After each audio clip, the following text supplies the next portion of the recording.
No Plugins, DJ Kold, Nasti Musiq. Yeah. Bro, okay, a couple of questions, bro. Yeah, a couple of questions. First, is what's the relation here, bro? Why did y'all decide y'all wanted to do this interview together? I mean, honestly, on a personal note, that's fam, you know what I'm saying? That's my brother, you know what I'm saying?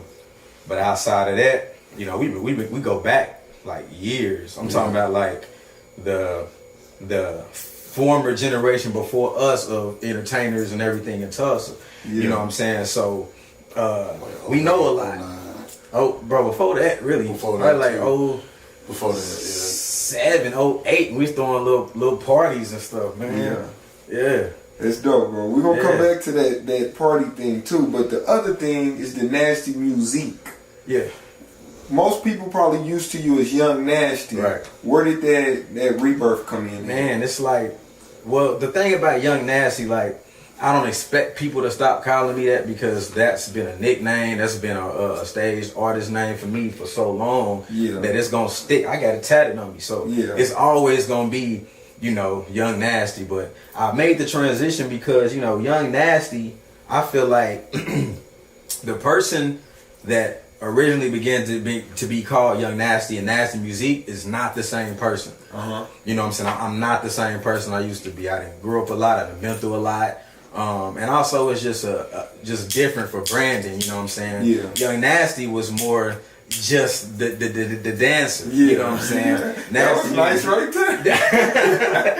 Nasti Musiq is everything. You know what I'm saying? That's me as a brand. That's me as a business. That's a name that can be accepted in corporate offices a little bit more. You know, so just a little transition. Yeah, we see it, bro. The P Diddy, the Puff Daddy transition. You hear me? Hey, and that's one of the idols too. That's one of my somebody out that inspired me. I look up to. So, yeah. Okay, well, shoot. Since we talking about names, Kold, tell me where the name DJ Kold came from.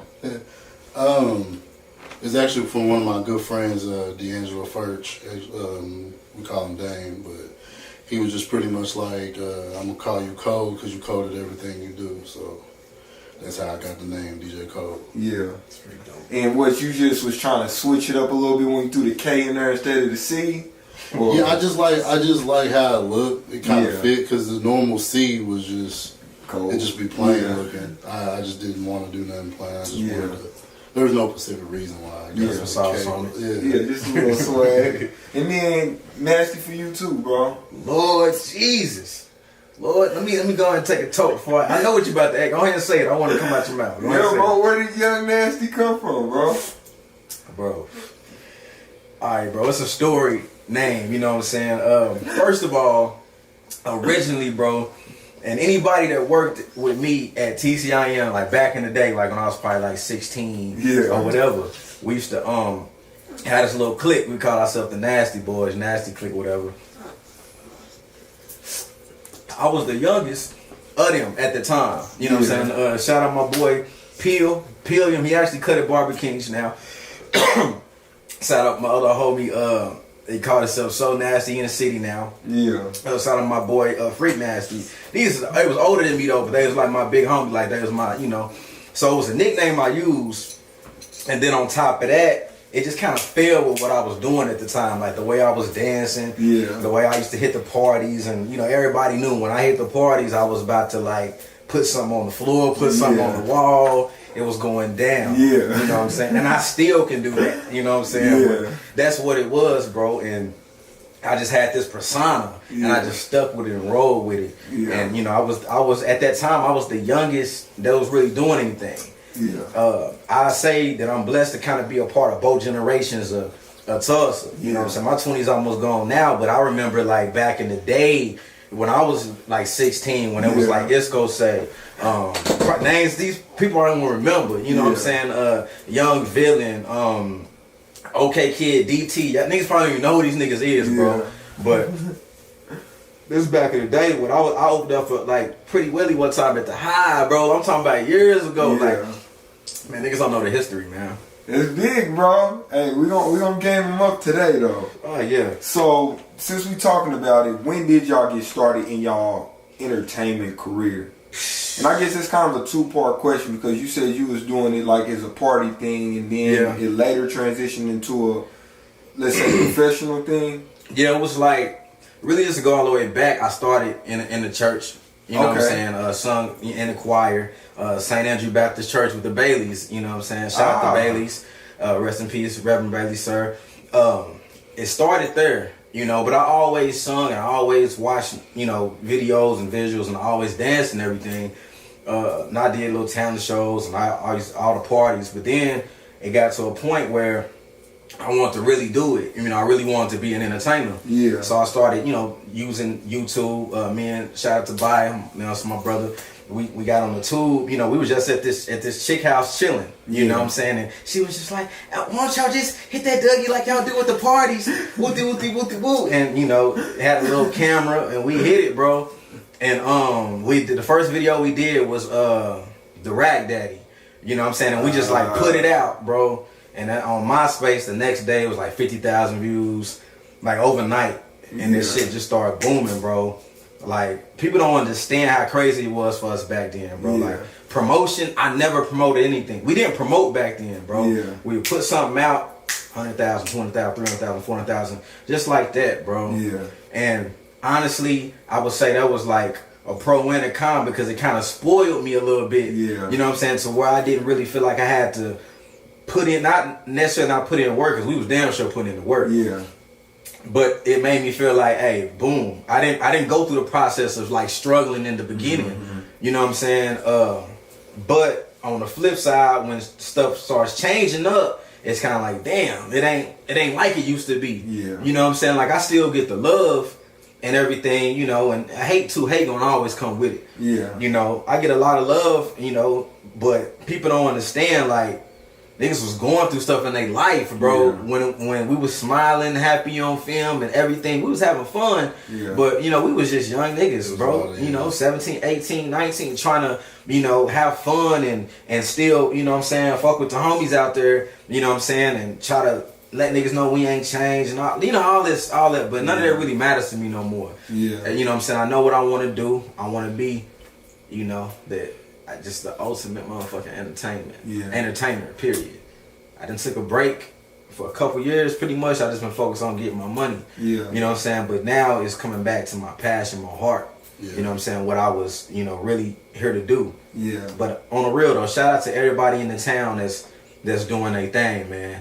Like, I remember back in the day when we didn't have motherfuckers to shoot our videos. You a blessing, bro. I remember back in the day, old boy was charging like $500 to $1,500, bro, for a video back then. Like, it was unheard of to get. And this is when I see people complaining now about 200, 300, 400. Y'all, bro, back in the day, and anybody that was doing music, like, or doing anything, and like between what's the years, like back in the days, it was different, bro. Like 07, $1,000 videos. Yeah, 07, 08, I was shooting like $100, $60 videos. In the hood though, you know what I'm saying, just on some cool shit. You know what I'm saying? And this is all, you can look everything up that I'm saying. You know what I'm saying? Go to type. It's there. You know what I'm saying? I remember, it's just so much, bro. Like, I love Tulsa, bro, but it's just like, it just, I don't even know, it just needs a fix, man. But I think it's more so in the mentality. You know what I'm saying? Into the mindset, because, you know, people got talent, people can rap, people can sing, people can do all that. But what they don't understand is the marketing side or the business side. This has been brought up before. You know what I'm saying? But and also coming together, you know, and that's like, that, like, coming together sounds cliche because everybody been saying it for the past 5 years or so. But I just remember a different Tulsa. You know what I'm saying? Like, and plus I'm somebody that's gonna do my work and grind no matter where I'm at. You know what I'm saying? I'm from Tulsa. I love Tulsa. I'm gonna put on for the town. But I don't care if I was born in Kentucky or Oregon. I was still gonna be a hustler. I was still gonna be a nigga that was gonna get out there and display my my talent and what I like to do. You know what I'm saying? And people just gotta get out this competition shit. You know what I'm saying? everybody want to be the best. It's okay to have that. You know, I remember being a young cocky motherfucker. Yeah. Niggas can tell me shit. Nigga, when you get 1 million views on you, bro, like when you get that, then holla at me. You know what I'm saying? That's how I was. But, you know, when our YouTube got deleted, because niggas didn't know, bro. Our YouTube was doing, every video was doing YouTube, damn near a meal. YouTube during that time was doing hella numbers, like bro, in the crazy millions, numbers. like in the millions. And somebody back then hacked a YouTube and literally deleted all their videos, like everything. We had like, at that time, we probably had about 50 videos, but they was all going crazy. Mm-hmm. You know what I'm saying? They had just, it was just a clip of us doing the Halle Berry dance on the Ellen Show. Yeah. You know what I'm saying? Oh, y'all was on the Ellen Show? Yeah. It was like, it wasn't a feature. Oh, it was an episode where they had Halle Berry on there, and they were just like, on MySpace when they was showing that out. My shit went crazy. I just remember that Halle Berry was on there. And they was like, Ellen was like, you haven't seen the dance that everybody's going crazy for? And they started showing videos of people doing their shit. And they showed a clip of us hitting that shit. Bro, man, my shit went crazy that day, bro. Crazy. Then like, bro, 2-3 weeks later, though, YouTube was hacked and deleted, bro. Yeah. And then we uploaded our videos back there, but they never hit the views. They still had the same original videos, but... You know, I remember they came to me asking. I said, "You got to go to YouTube." Bro, we faxed people. We made calls. We did everything that we could because at that time, Soulja Boy had just went through the same thing. Mm-hmm. You know what I'm saying? I remember. Shout out my girl Alexa Renee. Like I remember meeting Soulja Boy before he blew. Like back in the day, like 06. Man, we came out of high school, bro, grinding. You know what I'm saying? I salute people doing it now from here because it's hard, especially in Tulsa. Yeah. But we came out this motherfucker grinding. I'm talking about print out 1,000 flyers. We all over the town. Bam, bam, bam, boom, boom, boom. We wasn't going to Kinko's, bro. Before we was, you know, paying for graphics and everything, we was getting somebody just to draw it up, and we'd go to Kinko's, bro. Yeah. It's a different grind. Yeah. You know? Text message blast. Text message blast. Yeah. Anybody in the town, y'all remember to buy a Nasti, got a party, whoopty-whoop. Bro, our shit will go crazy. Yeah. You know, 80% of them will get shot up, but you know they went crazy. Those are good days, bro. For real, man. Shout out everybody that was around during that time and was showing that love and still showing that love, for real. Okay, so, Kold, where, it was somewhere I was going with that. Kind of. When did you start shooting videos? When I started actually shooting videos was in 2004. Yeah, 2004 I started shooting videos. EC. At EC. I used to walk around with a camera all the time. Everybody used to make fun of me, like, "Oh, why you always walking around with a camera?" Like, because it's something I like to do. And the camera that I had during that time was them old DV cassette. Yeah. You got to put in there, and then like I had to literally like, what is that? They called it something fire. I had to do something where it was like a cord that goes into the computer, and you had to literally press record to transfer the video off that tape. Wow. So that's how I had to actually shoot videos. Like, so you know how like when we record it and it saves to the memory card, and you just plug it in. Yeah. No, I had to record it, rewind it all the way back, press record, and let the whole thing play through.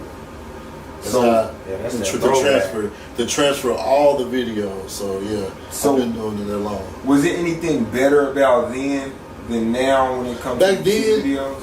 Back then, see, like you know how now everybody know who me and you is. Everybody know who other videographer is too. Like, but back then it was like it was me.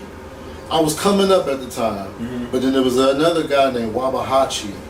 He was like the OG in it. Like he was shooting all these music videos. Like his music videos was everywhere. Like during the time, and I was trying to link up with him because he was a big dude. I was like, shoot, I wanna meet up with him. And one day I met up with him, and I pulled out this little Sony handheld camera. Yeah.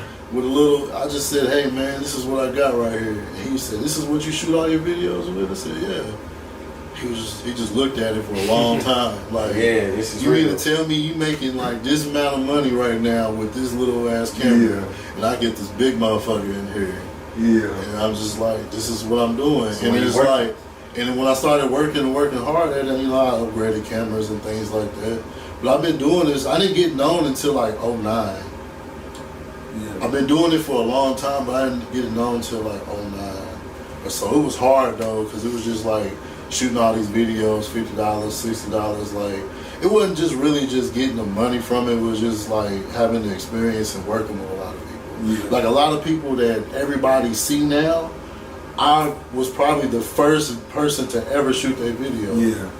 Like, that's how long I've been doing it. Yeah. Like, I can name a lot of them, but they'll let you know if they was to do this interview or whatever. They'll tell you. Like, yeah, you was the guy who I was watching when I first started. I didn't see, and the thing is, it's crazy. Me and your pops talked a while back, and I used to come over your house when you was younger. I didn't even know that. Oh, wow. I didn't even know that. That's how me and your daddy already knew each other. Yeah. You know what I'm saying? So that's how long I've been around. Like, I just came over your house one day with somebody, and then knew your pops, and me and your pops was cool. And I didn't know that was where you lived. I probably seen you this whole time, didn't even know it. That's crazy. Like when we was like, this is like in '04. Oh, yeah. This is like '06. Like during that time. Like in 6th grade. Yeah. That's how long it's been. I came over to your house a long time ago. Okay, and the other thing I wanted to know, bro, is DJ Kold. That's unnatural to be a DJ for a videographer. Well, where did that come from? Well, I started off as a DJ. Bruh. I started off as a DJ. I was doing mixtapes. He was one of the first DJs that we ever booked for one of our parties, bro. Like I remember it was like 2009 Labor Day or something, bro. Yeah, I DJ'd and it was packed out too. And it was crazy because of my first time ever DJing too. Yeah. So it was just like a big crowd. You was nervous? I was, cause see, back in those times you can play anything and you just played it and it was just going. Yeah. But really now like you have to play certain songs and you can only play it for like 10 seconds or so or whatever. Man, it's so and crazy. That's it. But back then I could play a whole entire song through and everybody was cool with it. Man, I just seen that shit change. It's crazy how stuff transition and change over the years, bro. But see, I didn't like doing it. I didn't like doing that anymore. I converted my DJing more along with videography. I started I choose when I do some work with some of the people, I ask them what all songs you got. Because I want to hear something that might be a hit.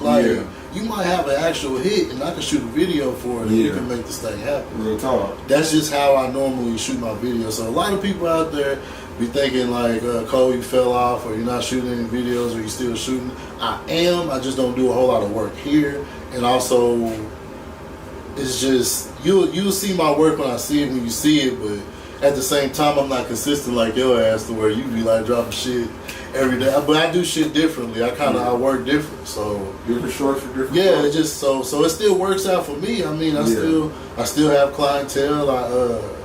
I'm not struggling. Everything's great. Shoot, I mean, everything's good. But also, I do a lot of work here with people. But I really work with certain people now. That's just how it is. Yeah, it just work. You just gotta do it with certain people, man. Because some people just. You just really can't work with them. And hell, I quit my job to get away from people that I didn't want to work with. So it's like the main thing that I do now is I love just choosing who you work with because it makes things way easier. You know how they are and they know how you is. So it's just it clicks. That's how it works for me. Okay, so this is what I want to talk about now. Y'all was real popping for the parties, bro. Where did y'all get the idea from? Was that just what y'all was doing, what everybody was doing, or did y'all start that trend? Damn, let me go back. I mean, really, bro, it kind of ties back into kind of what we had going on at that time.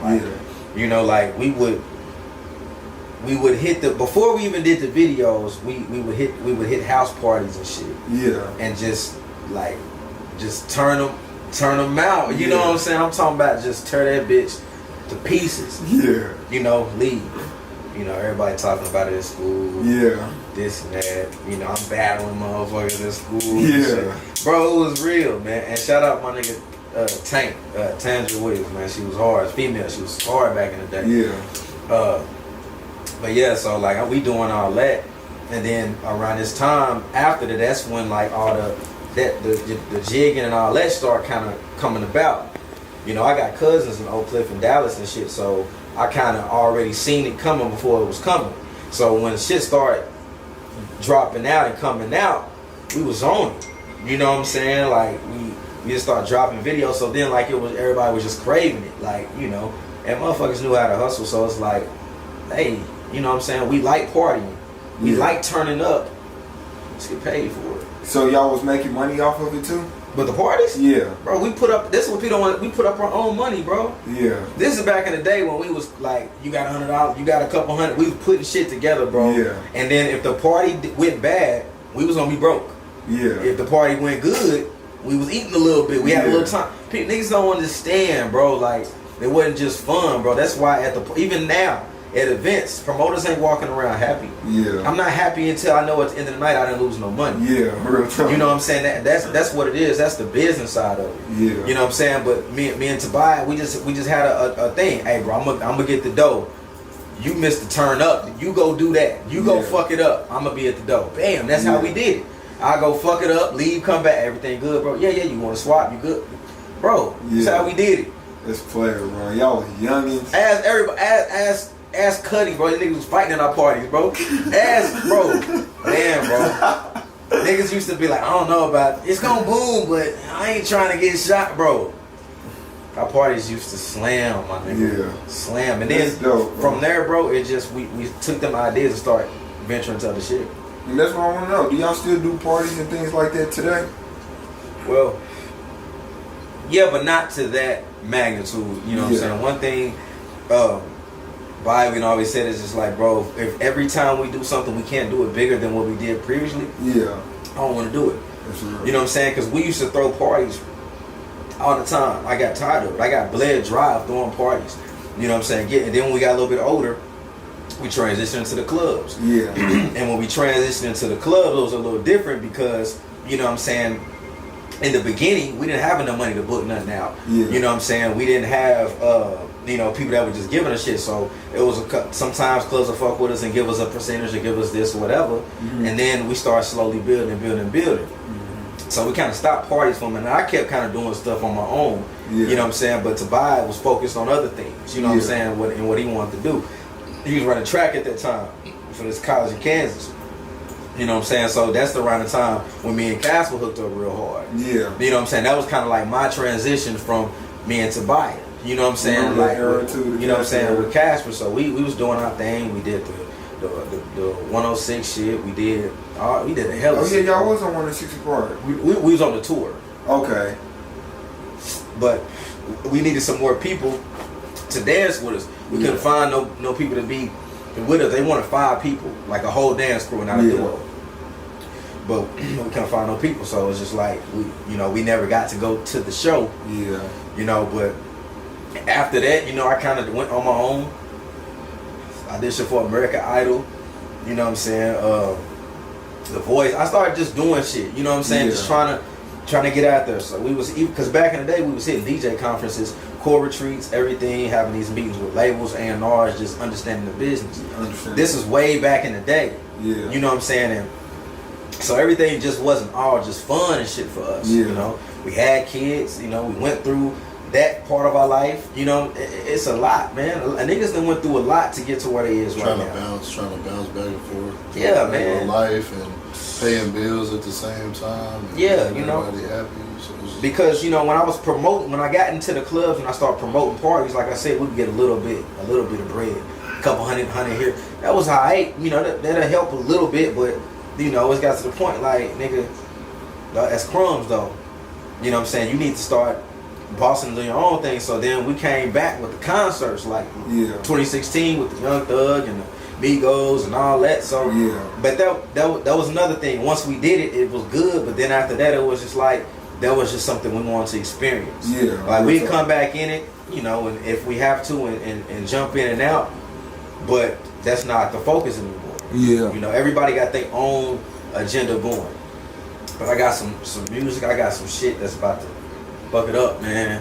Okay, and we gonna touch on that. What I want to know is, before the little break, you know, you said you had the kids and stuff, and everything kind of had to slow down a little bit. Yeah. Before, I mean, do you see people today that possess that same drive that y'all had when y'all were really trying to? Back in the day? Yeah. Out here? Yeah. Man, I see a lot of people grinding, you know what I'm saying? And I try to steer away from that because, you know, I don't, you know, at the same time, I don't want to be egotistical in any way. You know what I'm saying? There's a lot of people that's grinding, and there's a lot of people that could potentially be like us, but it's kind of hard for me to say like us because I personally went through it and put in so much work and stress. Also, you got to look at it too. During that era, the grind was different. Like, we didn't have certain platforms. We didn't even have YouTube. Yeah.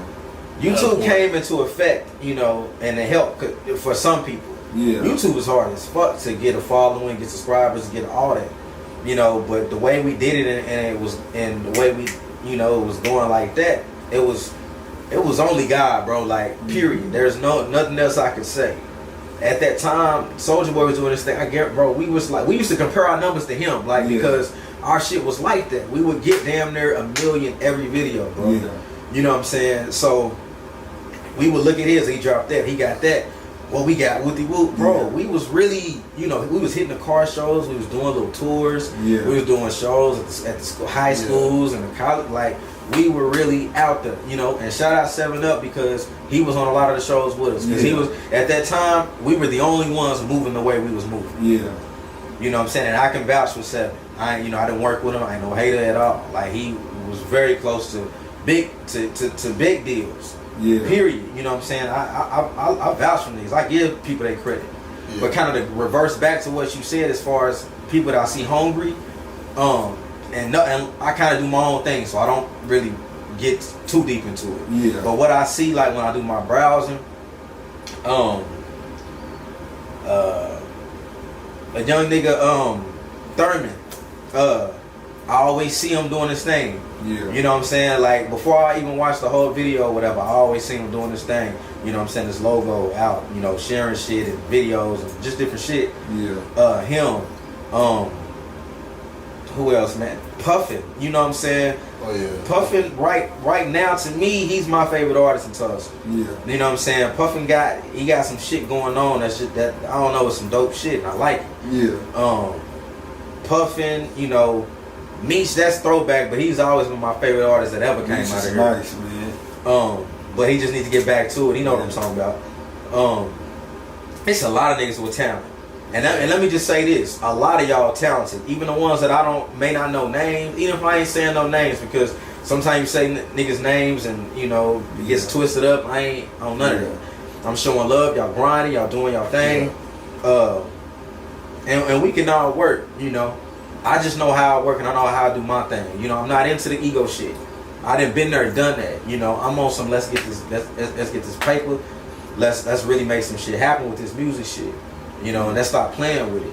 You know, let's stop collabing for no reason if it ain't no plan behind it. If we ain't gonna make no video and put no money and invest into it, let's just stop doing shit to do it. Yeah. Now I ain't with that. Yeah. But like I said, I do fuck with people, and you know, I'm open. Yeah. So. Real. Okay, Kold, bro. I want to know what's one of your biggest pet peeves when you working with artists. One of my biggest pet peeves is mainly like when they worry like about how the video is gonna turn out or something. Yeah. You wouldn't be coming to me if you have to be worried. Real talk. I mean, if you have to be worried, that's cool. But you already know what I'm giving you. I'm about to give you something that's real. Yeah. Pretty much how I see things. Like, hell, nobody really actually know this. Most of the artists, if you ask any of them that have worked with me, I've actually sat with them one-on-one to actually know how they are as a person. Yeah. So when I shoot this video, it's gonna look nice because it's gonna fit them. I'm not gonna just do something that's not gonna fit them as an artist. I just gotta really know who they are, and then it just kind of works itself out. Like, that's just how I do pretty much work. But yeah, my pet peeve is just when they do certain shit like. Hank, I don't know where we cut off at. we had an unexpected cutoff, but I add the cutoff audio at the end with some pictures and whatnot. If anybody want to go check that out. Okay. Facts. But the next thing I want to know is Nasty. What can we expect from you by the end of 2018? Man, I would say at least 2 EPs. 2 EPs in the next 6 months. Yeah, the next 6 months. I already got one that's pretty much like 80% done right now. Everything is pretty much already wrote. Everything's all good. I'm just getting the visuals and everything together on the promo tip. This is like really like for me.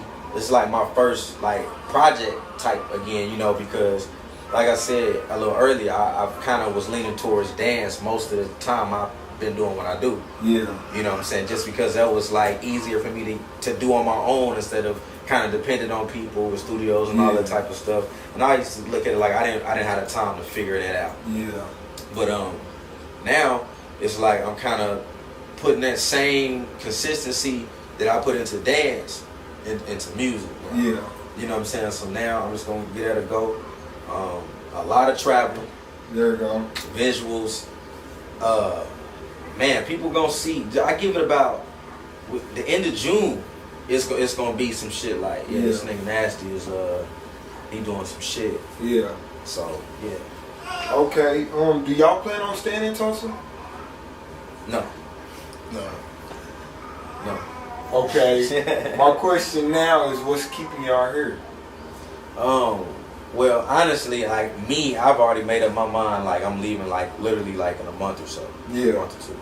Before, it was kind of like my son, But I just kind of look at it now as like I'm going out there for a purpose to put everybody around me, and especially my son, into a better position. Yeah. You know what I'm saying? I got a lot of connects to do that now. I got a lot of resources to do that now. So why not go out there and capitalize on it now?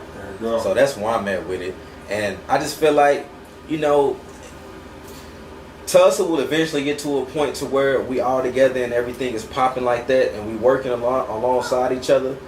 But I'm not about to waste like my whole career trying to make that happen. Yeah. You know what I'm saying? I'd rather go do what I do and then come back and try to help a little and instead of trying to struggle through it, you know what I'm saying? Which I did. I put my time in. We like we was saying this whole interview, like we've been at this like some years since youngins.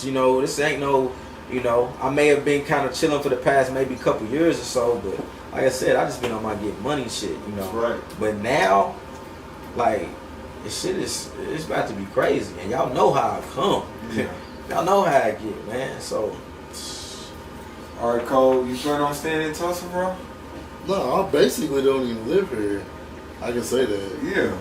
I mean, pretty much, I live in Denver now, pretty much. Yeah. That's where I'm always at. So, yeah. I mean, but at the same time, I'm always gonna be here to do stuff. Like, that's right. If somebody needs something done or whatever, it's not no problem to get here and see my family and do things. But pretty much, I can say that right now. So. Okay, and I guess we could leave.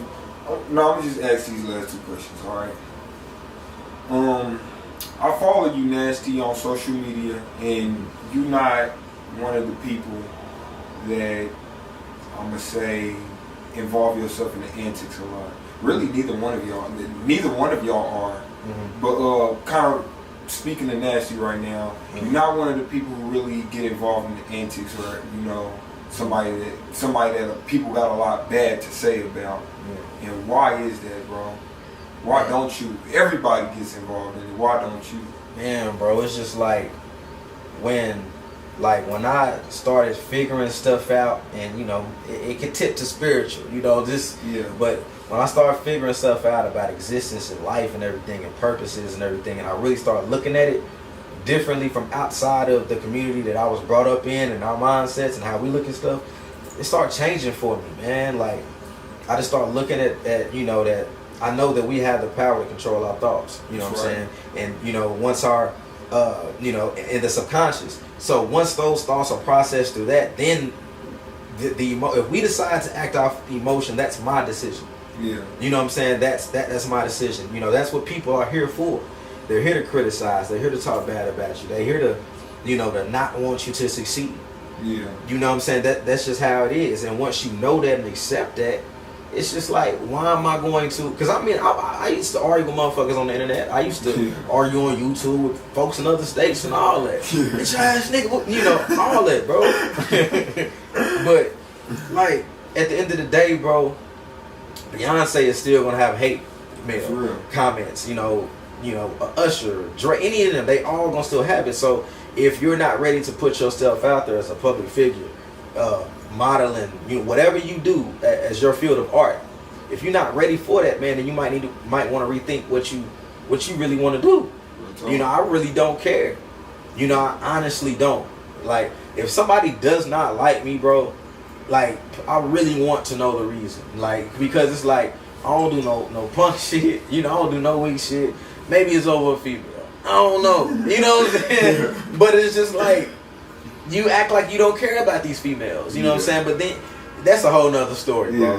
But I'm just like, I don't really know what a lot of these situations. See, most of the things with me is like, I move my life to positivity. Really. There you go. Cause that's what happened. Like, I really don't be on Facebook at all. Like, a lot of stuff be on there like negative and sharing something negative most of the time. It's just sometimes I get on there, but I always get on there and say something positive to uplift somebody, because I have bad depression, like, to be honest with you, like, I really do. So it's like, at the same time, it's like I have to like put myself around positive stuff. So what I do is I sit with myself and I pretty much like look at all the little things I can do for some people or whatever, just to show love.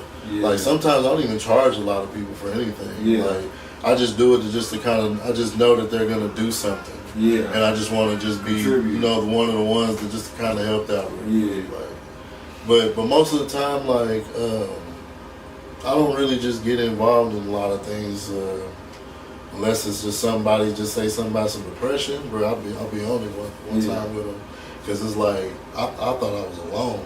But man, everybody got it some way. But shoot. But that's one of the things.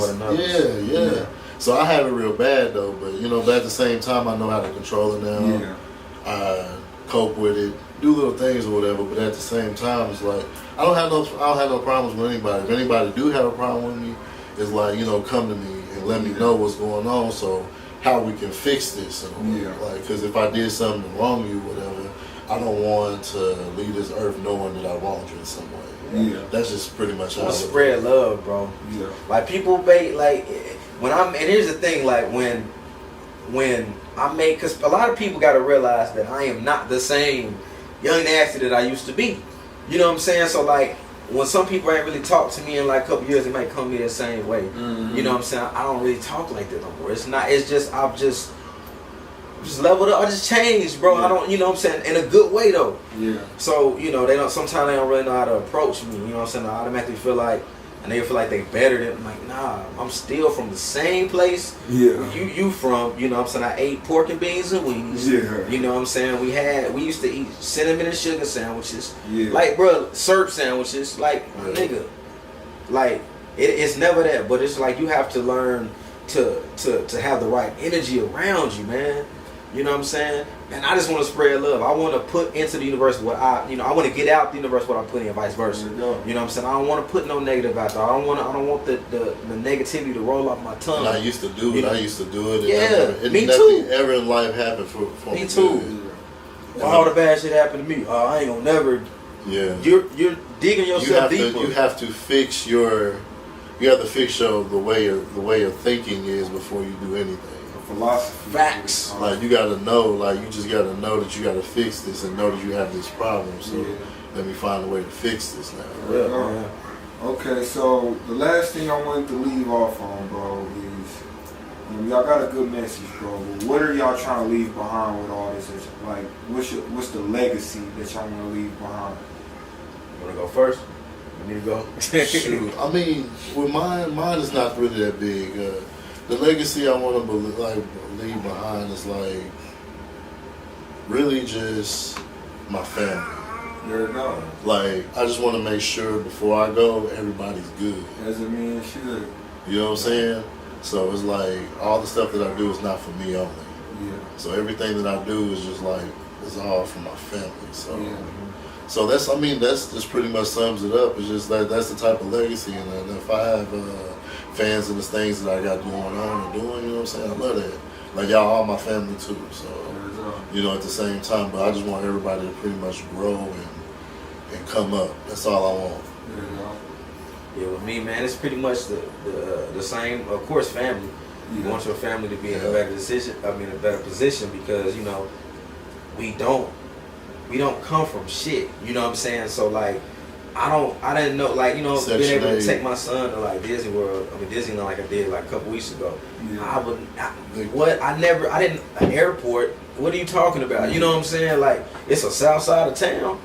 Nigga, Jinx, what is that? Like, man, niggas come from dirt, from shit.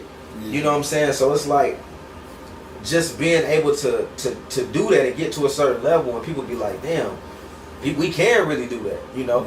Because there's been successful people in Oklahoma, but it's still not enough to where everybody really has faith. Like, don't nobody pay attention to Oklahoma. Don't nobody, that's like the mindset that everybody carry. Yeah. You know, the local shit. When I go to Atlanta, the local people is who they want to know. Like, they want to know who's next. They want to know who's coming so they can push them and rise them up. You know, out here it's just like, just another local rapper, just a Facebook model, just an Instagram. Man, listen. Whatever you're doing, modeling, Instagram, I don't care where you start. You know what I'm saying? Shout out to everybody. You know, modeling, camera people, videographers, artists, whatever. Everybody. I want everybody to be successful. Yeah. Even the people that hate me and that's hating on me, I still want you to do good. Yeah. You know what I'm saying? And that's just coming from a real, just a good energy. Just me. But, you know, that's all I gotta say, bro. That's great, bro. We got plenty of content for the beautiful people to check out right here, man. I'll say let's leave out, let them know where to follow y'all at. Man, everything is Nasti Musiq now. Nasti Musiq. I got a promotional video that's about to drop in like a couple of days. I got an EP on the way this summer. Everything. So just to stay tuned to me, follow me on my Snap, everything. Mine is mainly Instagram. Go to follow me on Instagram. It's DJ KOLD. That's it. My like page on Facebook is Kold Television. Other than that, you just randomly just see me on your timeline. There you go. Got you. Okay. It's your boy Nasti Musiq. Give a major shout out to No Plugins. Tune in. We coming, bringing you nothing but fire, facts, and keys. Like, I hate that whole, you know, are you sure it's gonna look dope? And like yeah, it's gonna be cool. Like, have faith, my brother. Some of my most best videos. Most of my best videos have been winged. Like, none of them has been rope, bro. Likewise. Like literally, like they just been literally winged. Like, I don't even just. Cause sometimes art, bro. Like art, yeah, cause see canvas that you paint. Yeah, cause see when we get to the location, that's when I know we're gonna do something. Yeah. Like how we gonna do it. Cause see sometimes like they'll tell me like, hey man, I got 10 cars that's gonna be there. Yeah. So I'm over here thinking about what I'm gonna do with 10 cars. Yeah. And then all of a sudden I get there, it's really 2. So it's just like now I got this 10 car idea, and now I got 2 now. So it's just like now I just say, hey, just when we get to the location, I'll let you know what we're gonna do. Like, it's easy.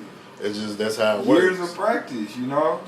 Like people who've been in the studio for years, they don't need a lot of time. It kind of depends though what kind of project you are doing though. Like, that too. That's when it really gets deep, when you got to get to the writing and things like that, and how much they're paying as well. That's what they're paying for. They're paying for the storyline. Like, it costs time. Yeah, they paying for that. Like, this is us riding around looking for locations. Yeah. Have you ever done that? Like, just ride around, just look for locations. Anything that costs time, bro. You know, scripting, location scouting. Like, how do you feel now that you are a videographer? Hold on. This is your interview. I'm just saying, I'm just asking you this question though. How do you feel like knowing that you a videographer and you leave to go do videos now? Like at a state? Yeah, just out of state, period. Like, you remember how you was just here? Yeah. Yeah, like, how does it feel now? Like, well, it's a learning experience, bro. Just like leaving the house to shoot my first video. See, with me, it's like, I look at it like something, what I'm about to do right now is going to change my career and my life. every single time. Every single time I leave and go do something with somebody. That's how you gotta look at it. Because it's just like some of the dopest moments ever in my life was just random, and I was just, and I happened to record it.